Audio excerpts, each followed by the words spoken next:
Então vamos ver agora a natureza jurídica da posse do ponto de vista pessoal. Pessoal significa, né, obrigação, um contrato, significa o quê? Significa que a tua posse vem de um contrato, para facilitar a tua vida. A gente sabe que para alguém ser proprietário, ele tem que reunir todas as faculdades de forma exclusiva, né? Então isso é a propriedade, esse é o proprietário. E a posse a gente vai dar aqui entre colchetes, né? A gente vai dar o exercício, o colchete significa exercício, enquanto que o parênteses significa ter faculdade, né? Se eu digo que alguém tem faculdade, pode ir lá na matrícula, que lá na matrícula está o nome da pessoa, né? Com certeza absoluta. Se eu digo que eu tenho alguém usufrutuário, pode ir lá na matrícula, que lá na matrícula vai encontrar o nome da pessoa. Muito bem. Aí eu quero perguntar um negócio para vocês. Vamos supor que o A alugue para o B essa casinha aí, beleza? Um exemplo. Eu vou mexer em cima ou vou mexer embaixo? O que você acha? Vou mexer em cima ou embaixo? Pensou? Ora, óbvio que nós vamos mexer embaixo, porque a gente já sabe que o dinheiro, que a parte econômica, né? Tá onde? Tá na posse, não é isso? A gente fez até uma brincadeira na sala dizendo assim que nunca nenhum proprietário alugou qualquer coisa até hoje. Porque, claro, porque um proprietário pode ter ou não a posse. E é quem tem a posse que vai alugar. Lembram dessa brincadeira que eu fiz? Então, é isso aí. Proprietário, se tu mexer na matrícula, tu tá mexendo em direito real. Agora, aqui se tu mexe na posse, é fato, né? A gente viu na tradição como é que você pode passar a posse? Você pode passar a posse na ponta do dedo? A gente acabou de ver isso aí, né? Então, na verdade, eu faço o quê? O B, receber a posse, né? E aí é que tá. Não esqueçam que esse indivíduo tinha a posse. A partir do momento que por um contrato ele recebe, né, a posse, essa posse se desdobra em duas, em posse indireta, isso é, o locador fica com a posse indireta e o locatário fica com a posse direta do bem. Ou, como alguns autores preferem chamar, imediata.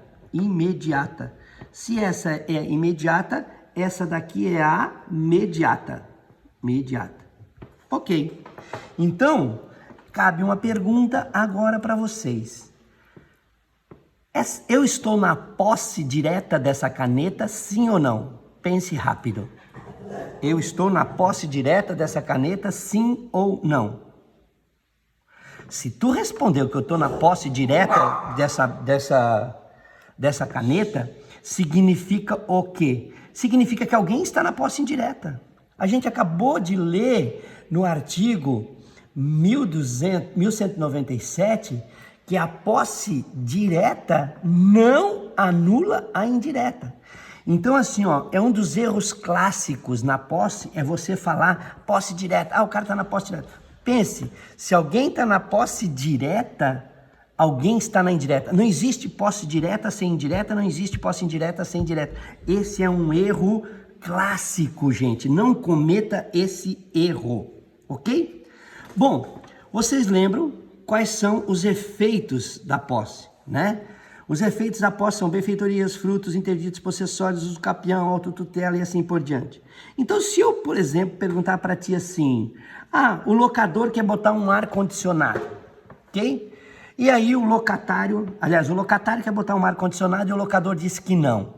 E aí ele te procura como sendo advogado. O que você faria? Qual é a primeira coisa que você pediria disso daí? Você pediria o quê? O contrato. Ora, raciocina comigo. Se o locador vem e te pede para resolver um problema e você pede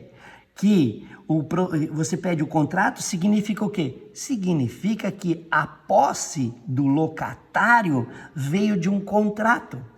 Isso é, a natureza jurídica da posse é contrato, obrigação é um direito pessoal, veio de um direito pessoal entre o locador e o locatário, ok? Então, o que eu estou querendo dizer para vocês é que as benfeitorias vão ser resolvidas de acordo com o contrato entre A e B.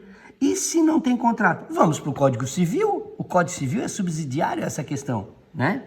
Se deu problema com os frutos, a mesma coisa, vamos resolver. Aí eu pergunto, o B pode entrar com uma ação possessória contra o A? Isso é, o locatário pode entrar com uma ação possessória contra o locador? Parem para pensar. É o que está escrito aonde? É o que está escrito no 1197, lá no finalzinho. No finalzinho do 1197 está escrito assim, ó, podendo o possuidor direto defender a sua posse contra o indireto. Então pode sim. Quando que isso aconteceria? Isso aconteceria assim, ó, por exemplo, imagine que o B, né, no nosso exemplo, o B alugou uma chácarazinha. E ele solta os cavalinhos dele, ele planta aqui e tal, tudo bem. Aí o contrato foi feito por 5 anos, né? 5 anos. Lá no segundo ano de contrato, o A resolve vir aqui, fazer uma cerca aqui e fazer uns pequenos lotes para angariar dinheiro. Quando o B viu que o A colocou material para fazer a cerca aqui, o que é que ele pode fazer? Ele pode não deixar, olha o que eu estou dizendo, o B, que é locatário, contra o locador, que é o dono da chácara, ele pode se manter na posse até o final do contrato. Entenderam? Então, o locatário pode entrar com ação contra o locador quando? Quando o locador tentar diminuir o uso ou a fruição do imóvel locado. Beleza? O A pode entrar com ação, um terceiro, vamos pegar um segundo exemplo, um terceiro nada a ver essa relação entre A e B, o X, ele pode, por exemplo, entrar com pode vir aqui turbar a posse do B.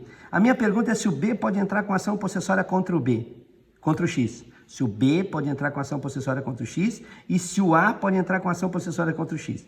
Sim, o B pode defender a posse. Ora, se o B pode defender a posse contra o próprio dono, imagina contra terceiro, né? Mas se ele não quiser, se ele não quer, notifica o A, certo? E o A é que vai defender o que é seu, ok? Agora vem, então vamos lá. O locatário contra o locador, ok, está lá no final do 1197. O B contra um terceiro, o A contra um terceiro, ok. Agora a minha pergunta é, A contra B, é possível ou não? Aí vai depender. Por exemplo, imagine que acabou o contrato de locação entre A e B. O B não quer sair. Qual é a ação? Qual é a ação? É a ação possessória para o A pegar coisa de volta? Não. A ação correta é a ação de despejo. É isso aí. Quando o contrato tem ação própria, você usa ação própria, né? Agora, comodato não tem ação própria. Então, venceu o comodato, você vai pegar a coisa de volta através de uma reintegração, por exemplo, né? Ou um contrato de arrendamento, venceu o arrendamento, o cara não quer sair da fazenda. Então, você vai entrar com o quê? Uma ação possessória. Entenderam? Então, raciocina comigo. Vai depender do tipo de contrato. Aí fica até fácil elaborar um contrato. Para pensar, ó. O B alugou uma kitnet de 4x8, tá? 32 metros quadrados. A pergunta é, o B pode morar? Pode, né? Foi para isso que ele alugou. Um aluguel, tô falando de aluguel. O B pode colher os frutos naturais, artificiais e civis? Óbvio que não, né? É vedada a sublocação, tu não vai plantar dentro de um apartamento pequenininho, etc, etc, etc. Você pode vender a posse? O locatário do apartamento pode vender a posse? Claro que não também. Agora, raciocina comigo, se fosse um arrendamento, no arrendamento o B pode morar? Pode. No arrendamento o B pode colher os frutos naturais, artificiais e civis? Sim, foi para isso que ele fez o arrendamento. O D pode dispor sobre o arrendo? Pode. Então, veja que depende do contrato, né? Depende da natureza jurídica dessa posse do B e do A, é que você vai analisar todas essas questões de usar, gozar, dispor e em relação às benfeitorias. Outra coisa, você acha que o possuidor direto pode, por exemplo, fazer uso capião? Pode ou não? Jamais, né? Escuta bem o que eu vou te dizer. O possuidor direto jamais vai poder fazer uso capião da propriedade. Propriedade. Nós vamos ver lá na frente que o possuidor direto pode fazer uso capião de direitos. Nós vamos analisar isso lá na frente. Mas de propriedade, jamais. Porque senão, o que aconteceria? Eu alugo um imóvel para você, certo? Se eu alugar um imóvel para você, o que vai acontecer? Daqui 10 anos, vai dizer, professor, eu vou parar de pagar, porque agora eu vou usar capi. Então, eu não te aluguei, eu te vendi em prestação? Oh, pelo amor de Deus. Imagina o seguinte, ninguém mais faria o quê? Ninguém mais faria locação, arrendamento, comodato, ninguém faria mais. Porque no final do contrato o cara poderia fazer uso capião. Então, não tem o menor sentido. Em relação à autotutela, bem rapidinho. A autotutela, tanto A, tanto B, pode defender um contra o outro, né? A posse, assim como a posse de terceiro, usando a autotutela, ok? Só para terminar isso daí, que ficou muito comprido, né? Não esqueça, se existe posse direta, é porque existe posse indireta. É um erro clássico das pessoas sobre esse assunto. Existe posse. A posse se desdobra em posse direta e indireta. Temporariamente, uma hora essa relação de contrato vai acabar. E aí o que vai acontecer? O A vai voltar a ter a posse. Então, ela é temporária. Então, leia o 1197 e analise. A posse direta de pessoa que tem a coisa em seu poder, né?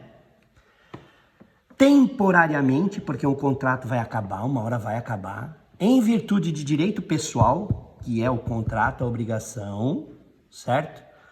Não anula a indireta. Então, uma não existe sem a outra. De quem aquela foi a vida?